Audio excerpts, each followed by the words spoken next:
siglo, un puñado de castellanos conquistó todo un continente, desde California hasta lo que hoy es Argentina. Semejante gesta requería algunas estrategias, y una de ellas fue establecer rápidamente ciudades sobre el territorio.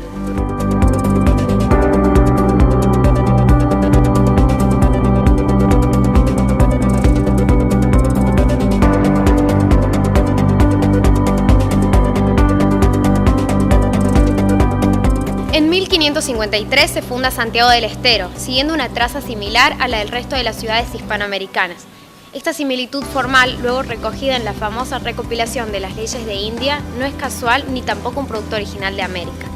Ya la ciudad de Santa Fe, en España, estuvo planificada en dameros, al igual que las ciudades hispanoamericanas, siguiendo una antigua tradición mediterránea.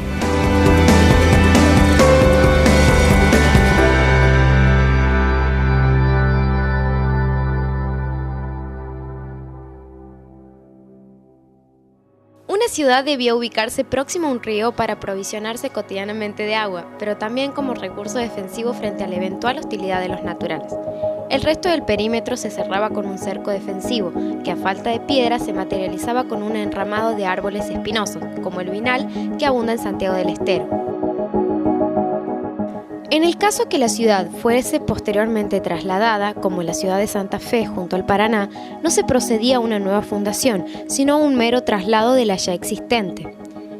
Es que los conquistadores se movían en un territorio que les era desconocido, por lo tanto no fueron extrañas las ciudades viajeras, como Santiago del Estero, que conoció 3 emplazamientos previos, sucesivamente descartados por diferentes motivos.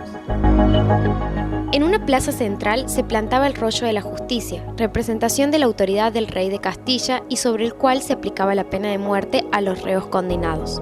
A diferencia de las plazas españolas, que suelen ser aporticadas y pavimentadas, las plazas americanas son simplemente una manzana que queda baldía, no necesariamente pavimentada, sino todo lo contrario, espacios con fuerte presencia de elementos naturales, hoy parquizados con césped y especies arbóreas. Esas plazas fueron también emplazamiento de mercado a las que llegaban las carretas con diferentes productos y también con fines comerciales. A veces existía una recoba, como en la Plaza de Mayo de Buenos Aires, hoy demolida.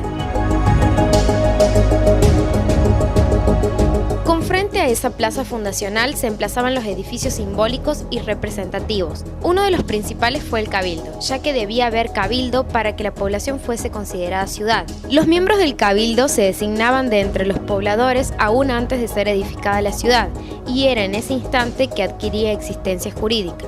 Esos cabildos son el germen de nuestras actuales autoridades municipales. Otros edificios representativos frente a la plaza eran el fuerte, residencia del gobernador cuando la ciudad era sede de una gobernación, y la iglesia matriz, que en general coincide hoy con las catedrales. Obsérvese la vigencia aún en nuestros días del valor simbólico de estas plazas centrales. En Santiago del Estero, el centro se estructura alrededor de la Plaza Libertad, donde en origen coincidían cabildo, iglesia matriz y la primitiva casa de gobierno. A partir de la plaza se estructura un damero de manzanas cuadradas separadas por calles ortogonales de jerarquía indiferenciada. No existieron en principio avenidas, sino que todas las calles se trazaban con un idéntico ancho. Por lo tanto, todas las parcelas y manzanas eran indiferenciadamente iguales en valor y jerarquía, excepto por la mayor o menor cercanía a la plaza. Las parcelas o solares más próximos a la plaza se adjudicarían entonces a los jefes y capitanes de la expedición. En general a los pobladores se les asignaba un solar de un cuarto de manzana, en la que edificarían primera y rápidamente un simple rancho de adobe y techo de quincha para protegerse de las inclemencias del tiempo. Luego, y ya con más tiempo, fabricarían los ladrillos de adobe para levantar construcciones menos precarias.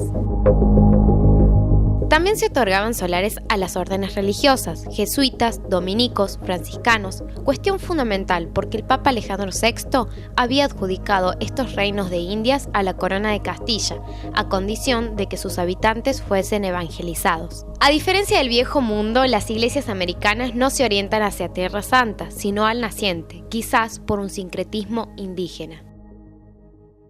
Como los vecinos estuvieron desde sus inicios fuertemente vinculados a la tradición mediterránea de Andalucía, no podía esperarse que las típicas casas de las primeras ciudades no respondiese a la misma tradición, la casa de tradición mediterránea, a veces llamada pompeyana. Esas casas que erróneamente llamamos coloniales, porque Hispanoamérica no fue colonia, sino reino de Indias.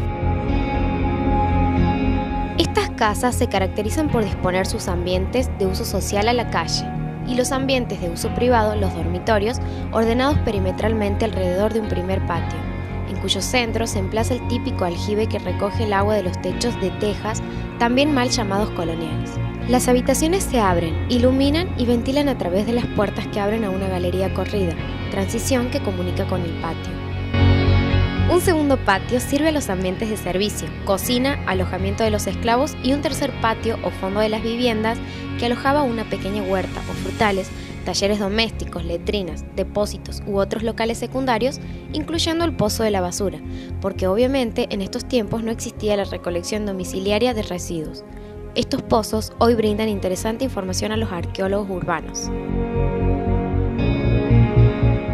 Muchas de esas casas presentaban una interesante portada de acceso a la vivienda, doble y en ángulo recto en la esquina, cada una dando frente a cada una de las calles. Obviamente no existían las ochavas, que se impusieron cuando el tránsito vehicular se volvió automotor y las nuevas velocidades de tránsito exigieron mayor visibilidad en los cruces de las calles. En ese entonces, aceras y calzadas no se diferenciaban.